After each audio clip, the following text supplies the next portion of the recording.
Okay, so anxiety is a symptom of sympathetic nervous system activation. This is the first core principle of understanding anxiety. Now, it's hard to solve a problem that you're unaware of. Anxiety isn't the problem, it's a symptom of a deeper problem. And you don't want to treat the symptom, you want to treat what's causing the symptom. Otherwise, you end up stuck managing symptoms forever. For example, if you have high blood pressure, taking medication won't fix what's causing the high blood pressure. It just masks the symptoms, and then you also have to deal with any medication symptoms too. Instead, it makes more sense to fix what's causing the high blood pressure in the first place. Or, like when your car engine light comes on, treating the symptom is taking the bulb out for the light instead of actually fixing the engine. And all this does, if you're just treating symptoms, is lead to even more problems further down the road. So, what is anxiety? Anxiety is a symptom of sympathetic nervous system activation. It's your body shifting into the fight, flight, survival mode response, or what I sometimes refer to as the yellow zone. Now, the issue isn't going into survival mode. It's essential for your safety and survival. The issue is going into survival mode when it's either not needed or being stuck there and being unable to get out of it. Now, these are the other symptoms of sympathetic nervous system activation. See if you recognize any of these for yourself. You can have the fight response, where you feel irritable, reactive, loss of patience, angry, frustrated, annoyed, all of those responses. The flight side of the response is when you're feeling anxious, worried, fearful, avoidance, panic. You can experience pupil dilation, so you notice the blacks of someone's eyes will be kind of quite wide. You'd be on high alert, you're on hypervigilance to try and take in as much information, try to notice the danger. And sometimes you can be, hyper focused on any danger around you as well, or perceived danger. You can notice increased heart rate, palpitations, and chest tightness. It's a very, very common symptom of, we're activating, we're going into a state of activation, we're energizing the body to take action. You may notice faster, shallower breathing, sweating, shaking, dizziness, dry mouth, tense muscles, your sweat increases, cold, clammy hands, you get butterflies in your stomach, you may need to go to the toilet, you may notice tingling sensations. Again, these are all normal symptoms of your nervous system just activating the fight or flight response or the sympathetic activation. So, to understand anxiety, we want to understand the nervous system. Let's see if this opens up. So, polyvagal theory helps us to understand your nervous system. It was developed by Dr. Stephen Porges, and it defines the way your autonomic nervous system responds to life and stress. It expands on the old autonomic nervous system model of sympathetic and parasympathetic. And instead of it being the sympathetic or parasympathetic, it breaks it down to a predictable hierarchy of three nervous system states. So now we have what would traditionally been called the parasympathetic nervous system is now safe and connected, which is using the ventral vagus nerve, and that's why it's the polyvagal theory. So there's two vagus nerves, and this ventral vagus nerve is all to do with connection. It's about feeling safe and how we connect with others. Sometimes this is called the social engagement system because it's how we engage with the world and engage with others. Essentially, the green zone is where life happens. The yellow zone or the sympathetic nervous system is when we are activated into mobilization. So we feel mobilized to take action, to move forward or move away. Now, the third response is disconnection, freeze, containment, however you want to imagine it. But this uses the dorsal vagal nerve to kind of shut down and kind of pull on the handbrake rather than applying the brakes gently. And this is to kind of disconnect from the situation or whatever it is that we may be experiencing in that moment. This is the science of safety and connection. Now, safety is more than the absence of threat. Safety is the presence of connection. There may be a lack of threat, but we might not be able to connect and feel safe within ourselves. So, for example, I could be fully safe in this moment. There could be nothing going on, absolutely no threat. But if I don't feel safe to connect with my body, there isn't any safety. To heal, we need to understand the nervous system, and polyvagal theory provides the science that makes it all make sense. Understanding the science reduces the shame of our automatic patterns of response and behavior, and thus opens us up for compassion and change. So just recognizing that what you experience is 100% normal. When you understand that this is just an activation of your sympathetic nervous system, it allows you to kind of not judge yourself so harshly. So this is kind of like what the polyvagal chart looks like. The green zone is social engagement systems. When we feel calm in connection, we're settled, we're grounded, curious, we're open, or compassionate.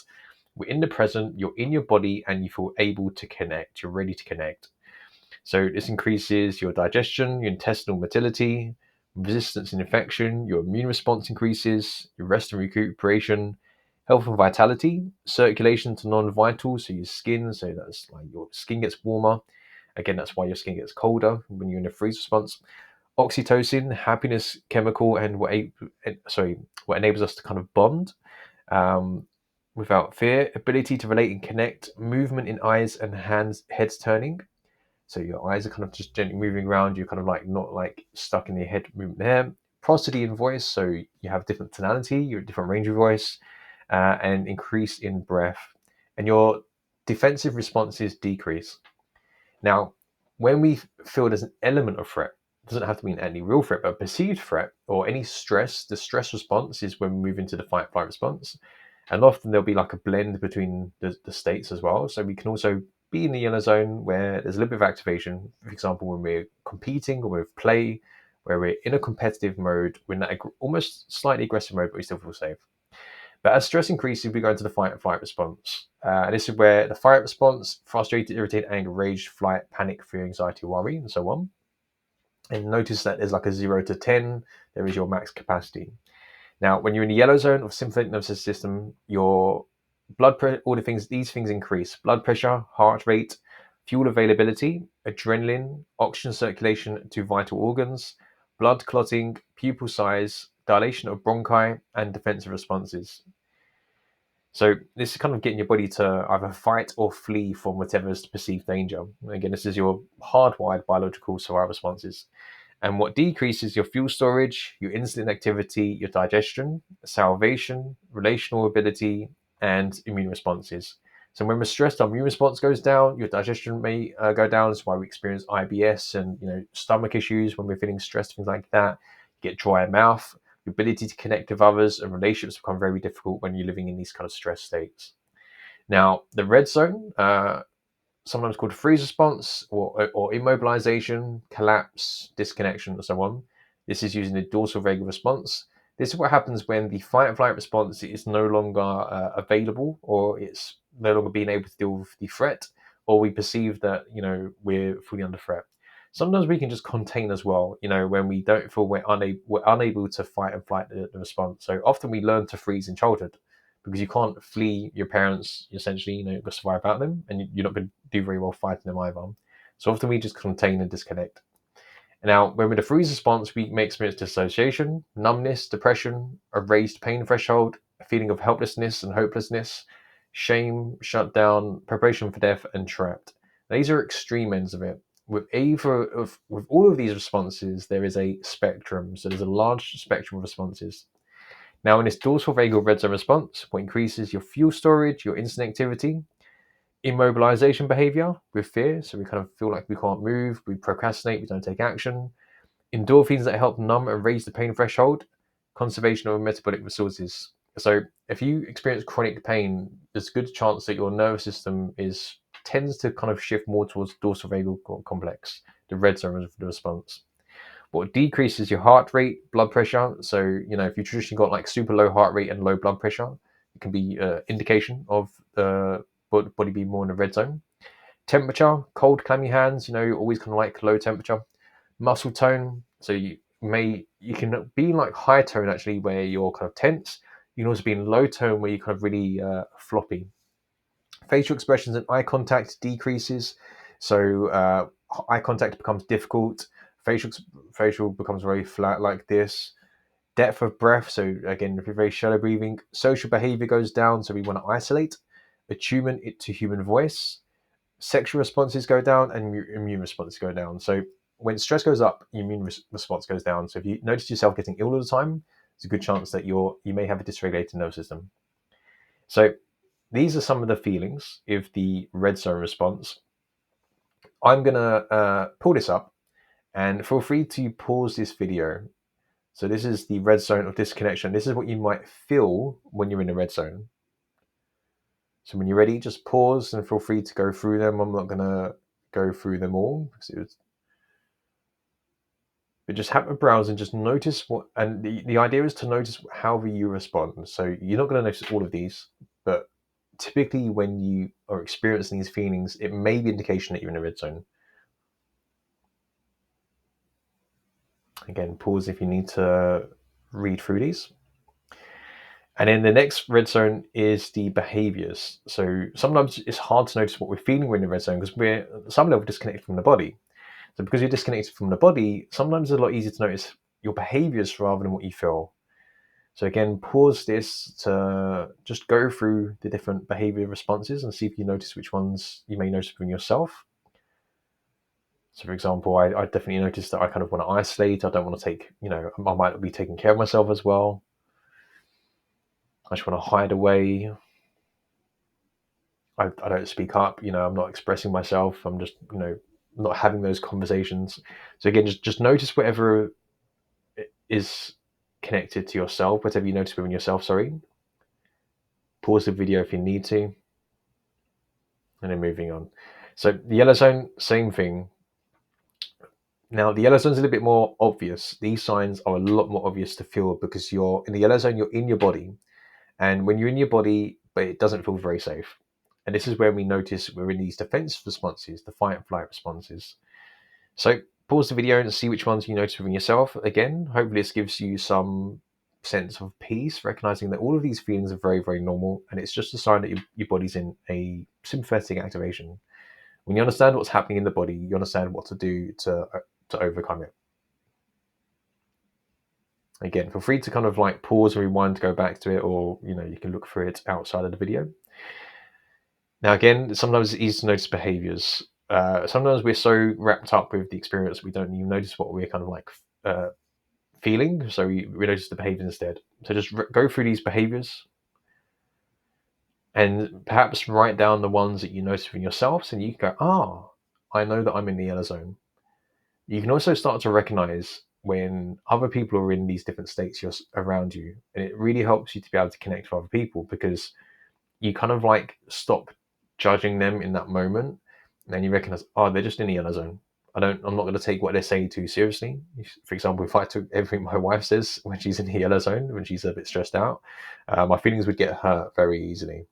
But instead, when you can acknowledge and recognize when someone's in the yellow zone, you just know that they're stressed. And again, it doesn't justify people, speaking to you untowardly, but it helps you to understand people a bit better.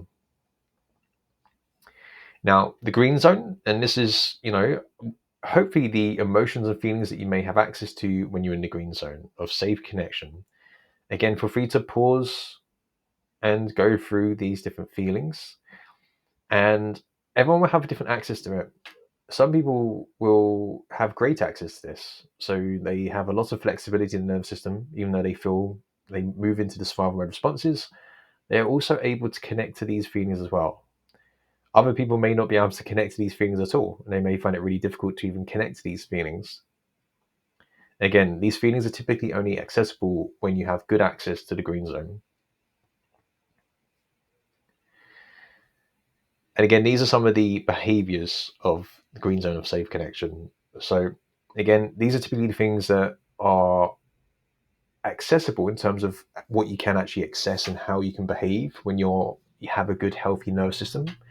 So often these are the things that my clients are working towards. So see if you can recognize some of the things that you may find difficult within yourself. And if you heal your nervous system, these would be the things that you'll have a little bit more access to, or you can work towards at least. So state versus story. Your stories are your thoughts, your perception, your narrative about yourself, others, and the world. Your state is your nervous system state. So the green, yellow, and red zone. Most people won't recognize the nervous system state, but will notice the stories. And each story is associated with a state. So what I mean by that is that you might not notice what nervous system state that you're in at the moment, but you may have a certain pattern of stories. For example, the green zone is when you're thinking positively, you're heart-centered, you're thinking rationally, and there's possibility of a change. That's the narrative. So when you're telling stories about your life, things like that, or just talking to someone else, or how you're viewing things, you're in the green zone when you're thinking like this. The yellow zone, this may be the most common one, especially if you're going through this course because of anxiety is when we're having negative, anxious, worst case scenario thoughts. So all of your anxious thoughts, whenever you notice yourself doing a fearful thought or a negative kind of thought, there's a good chance you're in the yellow zone. Now, the characteristics of the red zone is despair, helpless, and hopelessness. So for me, this is like when I'm thinking about, breaking up in relationships, or finishing my business, ending my business and starting over, and feeling like there's no point, it's all hopeless, and what's the point anymore? There's a good chance I may be in the red zone, and I'm feeling really overwhelmed and a bit kind of disconnected. Now, your states dictate the story, but your stories can trigger states. What that means is that the states that you're in, the nervous system states you're in, will dictate your thinking, the thoughts and mindset that you have in that moment. But if I have a thought about something, that can trigger that state. So, for example, if I'm start thinking about, oh my God, what if this doesn't work, blah, blah, blah, that can then start a loop of me then pushing my body into the yellow zone. Now, when you notice the story, if you can notice what your stories are, there's probably, there's typically like a pattern, like what your common stories are. When you notice the story, see if you can try to not get caught up in it, because more thinking will drive you deeper into the story and thus deeper into the state. What you want to do is get out of your thoughts and into your body. Be present, invite some compassion, no judgment, and regulate back into safe connection first, then explore the thought problem. So using either the panic attack stopper that I'm going to share with you in the panic attack section or the panic attack course, or any of the exercises in the somatic self-care sessions, practice things like that to get you out of your head and into your body. And the key is recognizing these states and being able to pull yourself out of the state, recognizing the story, and pulling yourself out of the states. So why do we activate survival mode when it's not needed, or why do we get stuck there? And the reason is that it's perceived threats, or one of the reasons perceived threats are subconscious beliefs. So the body is subconscious seeing things as a threat. For example, it's not safe to feel anxious. So often, there's no actual physical threat, but the perceived threat may be, it's not safe to be vulnerable, or it's not safe to feel anxious, or the feeling of anxiety, the feeling of activation. So what happens is, as soon as my body notices a sign of activation in my body, a certain sensation, so for example, you may notice your heart beating, you may notice the feeling of dizziness, that itself feels threatening, and that doesn't feel safe, and then that triggers the anxiety response even stronger. Other reasons is trauma. Trauma is literally just unexpressed emotions, survival energy being stuck in the body. That can push us into survival mode as well. So, for example, if I've I don't know, if I've been in a situation and my nervous system got activated before and I contained it. For example, a common one is presenting. A lot of my clients, they remember being at school, and when they was reading out loud, everyone laughing at them when they made a mistake. And what happens in that moment is that the body then creates a pattern which says, oh, it's not safe to express myself, in a way to protect you. So trauma can be a reason. Your stress bucket just overspilling, so past and present stress building up with not enough regulation and release happening in your life. So you could just have an overwhelming buildup of stress. And a dysregulated nervous system and a weak vagus nerve. So when you have a lack of ability to self-regulate and turn survival mode and anxiety alarm off, a lack of capacity to hold space for your pain, energy, and emotions, a lack of ability to create enough safety in your body to release, a lack of embodiment, you're always stuck in your head, you're already in your body, and a lack of connection to support and help from others to co-regulate you. So when we have a dysregulated nervous system, that's why we're getting stuck, because the idea is there's no problem, experiencing activation, but we want to be able to get ourselves out of there as well. So you can go through this stress bucket. Again, that's there for your own resources. So then how do we overcome anxiety? We want to repair the nervous system and strengthen the vagus nerve. So using somatic exercises that get you out of your head and back into your body, stimulate the vagus nerve, and with co-regulation with other people. This is the foundation of healing and what we practice in my somatic self-care membership. You want to rewire the subconscious beliefs and patterns. To unlock your body's natural ability to heal, the somatic release process, and no longer trigger the anxiety alarm when it's not needed. So for example, just like I mentioned earlier, if I have a belief that says it's not safe to feel activation, every single time I notice the activation, it's going to trigger. So we want to rewire these beliefs and patterns which are no longer helpful.